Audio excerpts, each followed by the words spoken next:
Assalam wa rahmatullahi wa barakatuh. I have told that if we follow Islam, we can build a moral society. You see, we have 54 Islamic countries. Even we have 95% Muslims over there. They follow Islam only. Why we can't build moral society in those countries? Like Pakistan, Afghanistan, they have a civil war between the fight between the Shias and Sunni Muslims. Why we can't build moral society over there, even though they have follow Islam? We have 95 Muslims over there. That is, you have told that if we follow Islam. No, you mean to say that Afghanistan, Pakistan, these countries are following Islam, but there's still civil wars and fighting amongst Muslims like Shia and Sunni? Why you are asking? We can't build moral society over there, even though we have 90%, 95 Muslims over First there. of all, Pakistan is not following Islam. Are you joking? I'm saying not Pakistan, we have 90% Muslim. Muslim means follow Islam. But Muslim, what Muslim? What Muslim? I remember 15 years ago, it's not today and I heard it's worse, 15 years ago I remember going to a wedding in Pakistan. A wedding where men and women were mixing freely. Where the bride was dancing on the stage with all the male members of the family dancing on the stage. I am sure somewhere around, we probably hidden in a corner then, but I hear now it's open, drinking alcohol. What Muslim are we talking about? This was 15 years ago. Now I hear it's even worse. Oh yes, they're Islam. When the bride and the groom are walking to the car, they're holding the Quran over their head for blessing. That Islam? That's not Islam. What Islam is that? That's exactly the thing I'm talking about. That's why the Muslims are in such a mess.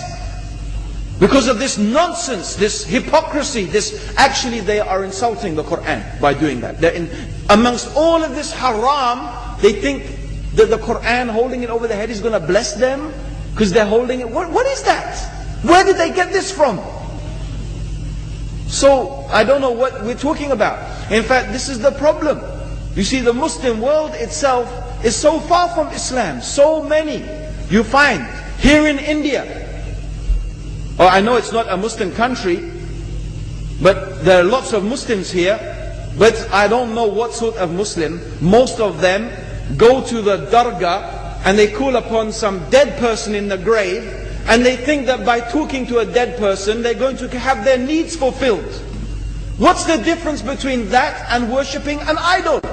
There's no difference, believe me. It's shirk. I've seen it myself with my own eyes. I'm praying in the masjid. The adhan goes. The people are praying in the masjid. And the people in the dargah are not coming to the mosque to pray. They're still going around the dargah and making all their whatever the things they do. What's that? That's not Islam. You go to many countries. You find Pakistan, you want to see Islam in Pakistan.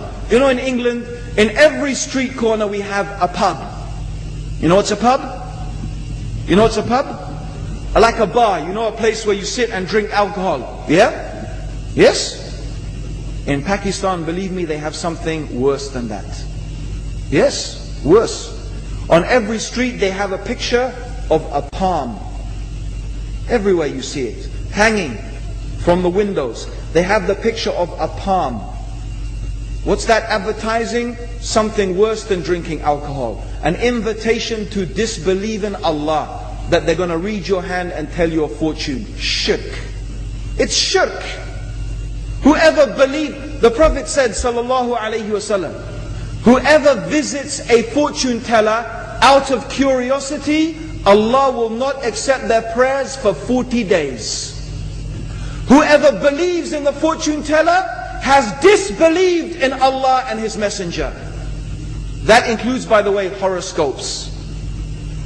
Yet you see in Pakistan a picture everywhere of a hand. Worse than a pub. Worse than a pub. It is better to drink alcohol than make shirk with Allah. Yes.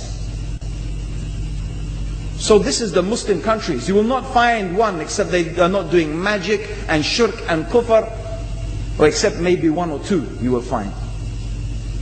So this is the state of the Muslims. So no wonder we're in the confusion and the chaos. So these are not good examples. And this is really, in fact, the very reason that I'm saying why we are in such a big mess.